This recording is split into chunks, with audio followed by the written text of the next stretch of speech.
Hello dear friends, welcome to my channel Sahay tutorial. आज हम लोग सिंपल तरीके से, बहुत ही साधारण तरीके से मॉडल्स का प्रयोग, मॉडल्स के यूजेस अपने डेली लाइफ में या फिर स्पोकन इंग्लिश में सीखेंगे। या फिर आप इसको यदि सीखते हो, समझते हो, तो बहुत आसानी से आपका राइटिंग स्किल इंप्रूव करेगा। तो डियर फ्रेंड्स, जो जनरल मॉडल्स होते हैं, जो हमारे लिटरेचर में, हमारे ग्रामर के सेक्शन में आता है और जिसका यूज हम लोग करते हैं, तो वो मॉडल्स होता है can, could, will, would, shall, should, may, must और माइट। इसके अलावा भी यूज टू होता है, डेयर्ड होता है।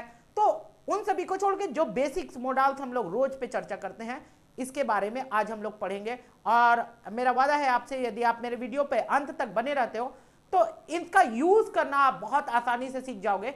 और जब आप इसका यूज करोगे तो आपकी इंग्लिश और भी ज्यादा निखरने वाली है और आपको समझ में बहुत आसानी से आने वाला है। तो डियर फ्रेंड, सबसे पहले है कैन।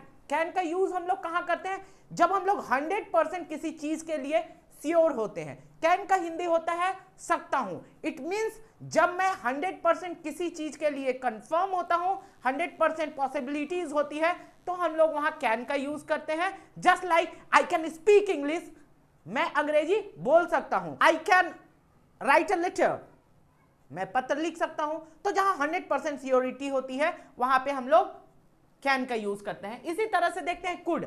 कुड बहुत सिंपल सी बात है।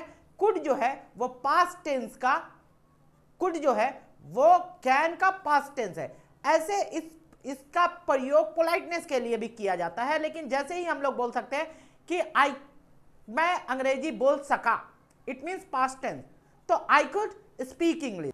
इसके बाद यदि हम लोग बात करते हैं विल का मेन जो फंक्शन है वो है फ्यूचर टेंस को शो ऑफ करना। जैसे गागेगी, कभी भी सेंटेंस में आपको जरूरत पड़े गागेगी का यूज करना, तो आप विल से कर सकते हो। इसके बाद आता है शैल।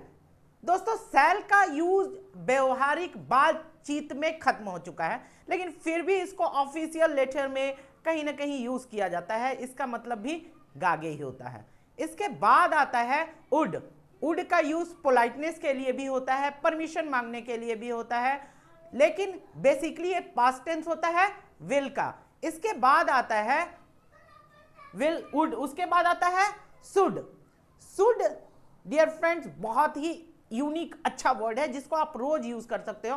किसी भी चीज को सजेस्ट करने के लिए हम लोग शुड का प्रयोग करते हैं। शुड का ऐसे मतलब होता है चाहिए। इट मींस यदि हम किसी को किसी चीज के लिए सजेशन देते हैं तो उसके लिए हम लोग शुड का प्रयोग करते हैं। जैसे हम लोग बोलते हैं dear friend, you should take medicine, आपको दवाई लेनी चाहिए। यू शुड वर्क हार्ड, आपको कड़ी मेहनत करनी चाहिए। जहां भी जिस बात से सजेशन देना हो, आप इसका उपयोग कर सकते हो। आप इसका इतना उपयोग करो कि आपको लोग बोले कि देखो सुडवा आ गया, ठीक है, शुड शुड शुड। आप ज्यादा अंग्रेजी बोलना चाहते हो, हर एक चीज में इसको सजेस्ट करें, you should do like that. इस तरह से आप यूज कर सकते हो। शुड के बाद आता है मे। मे जो होता है उसका मतलब होता है सकता हूं। यह कैन की तरह ही है, लेकिन जब 100% श्योरिटी होती है तो हम लोग कैन का प्रयोग करते हैं। लेकिन जैसे ही वो श्योरिटी घट के 80% आ जाता है तो हम लोग किसका यूज करते हैं? मे का। जैसे मे का बेसिकली 2-3 तरह से यूज कर सकते हैं। जैसे मे का यूज हम लोग किसी चीज के परमिशन मांगने के लिए भी कर सकते हैं। जैसे may I come in sir, may I sit down. May का यूज हम लोग वेल विशेस के लिए भी कर सकते हैं, शुभकामनाएं देने के लिए भी कर सकते हैं। जैसे मे यू लिव लॉन्ग। मे का यूज हम लोग जब 100% किसी चीज के लिए श्योर नहीं होते तो भी कर सकते हैं। जैसे it may rain today, may Ram pass in the examination, like that.